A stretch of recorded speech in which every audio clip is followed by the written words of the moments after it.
Bonjour à toutes et à tous, vous êtes avec Joélie et aujourd'hui on va parler d'une série taïwanaise qui est disponible sur Netflix qui s'appelle Let's Talk About Chu. Il n'y a que 8 épisodes et c'est une série plus 18. Donc il y a des images, voilà, un peu plus 18 relatives du coup à tout ce qui est cesse, je vais dire ça comme ça, mais vous voyez plus ou moins de quoi je parle. Donc en gros, ça fait un peu penser à Cess Education. Je vais vraiment dire ça comme ça au cas où pour la monétisation, mais on n'est pas monétisé, mais peu importe, je vais dire ça comme ça pour le référencement au moins de la vidéo. Donc c'est vraiment dans le même style, sauf que là c'est une fille qui est l'héroïne, et c'est autour de sa famille et des gens dans sa famille qui ont des problèmes relatifs au cesse au début, et puis après ça va un peu plus dans le détail et dans le social. Voilà un peu pour l'idée. Le synopsis qu'on peut trouver sur Netflix de cette série, c'est le suivant. Contrairement à sa famille, la cynique Chu Ai est une pro des aventures sans lendemain. Quelle sera donc sa réaction quand de tendres émotions la prendront au dépourvu? Je n'aurais pas mis ça comme synopsis, mais en vrai, il est un peu aïcheur et ça donne envie de regarder la série. Donc dans cette série, c'est simple, on va suivre les histoires amoureuses et sexuelles de la famille Chu. Et donc pour ça, on a une panoplie d'acteurs et d'actrices principaux, puisqu'on va les suivre un peu tous de la même manière. Donc nous avons tout d'abord l'héroïne qui est interprétée par Chan Soo-chwan. Alors, mon taïwanais est terrible. À part l'avoir entendu dans cette série, je crois que je n'ai aucune base, donc désolée pour les noms. Je vais voir si je peux pas mettre sur Google Traduction comment ça se prononce exactement. On va essayer en tout cas. Alors, où est-ce qu'on trouve le taïwanais? Je sais même pas si on le trouve dans taïwanais ou dans mandarin.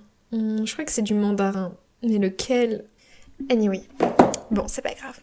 Donc vous aurez ma terrible prononciation pour dire les noms, mais vous inquiétez pas, ce sera écrit sur l'écran, les noms, comme ça vous saurez plus de qui je parle et de quel est le nom que je viens de dire, puisque je l'ai dit très mal. Donc on a l'héroïne, on a les parents, donc qui sont interprétés par Kelly Miao, ça fait penser à Miao, trop mignon, et Hong Cheng-dae, donc la mère puis le père.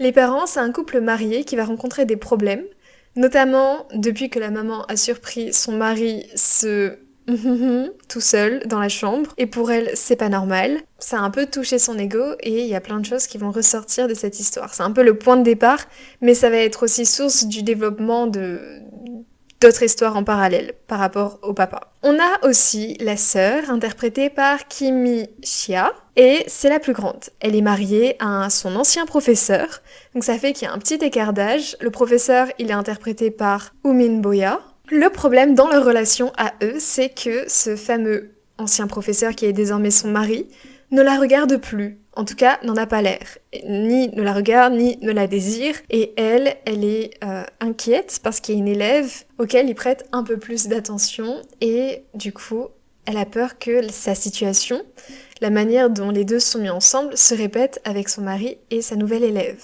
plus ou moins. Je crois que par contre, il n'était pas marié quand il est sorti avec elle, bien heureusement. Ensuite, nous avons le frère, interprété par J-Céline. Toujours terrible ces noms, quand moi je l'ai dit.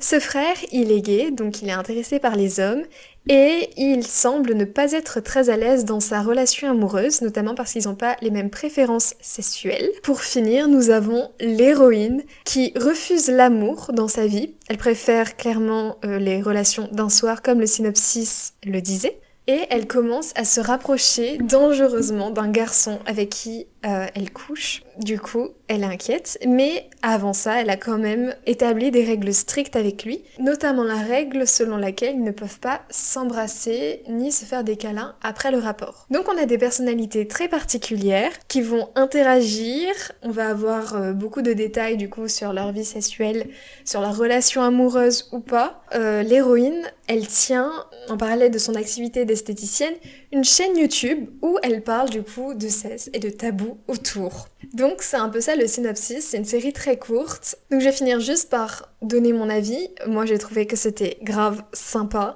C'est vraiment une histoire trop cool pour faire passer le temps. Les voyages en train étaient super rapides parce que je les regardais majoritairement dans le train. Donc merci à cette série de m'avoir tenu compagnie pendant ces heures interminables dans les transports. L'héroïne est trop belle. D'ailleurs son sourire me faisait un peu penser au début à celui de Jennie de Blackpink. Je sais pas pourquoi je compare à chaque fois, il faut que j'arrête, mais c'est juste que ça m'a fait penser à ça. Je vous laisserai checker la série si ça vous intéresse. Moi, j'ai beaucoup aimé. Et je vous fais des bisous. À la prochaine dans un nouvel épisode. N'hésitez pas à vous abonner, à partager, à liker la vidéo. Des bisous. Au revoir!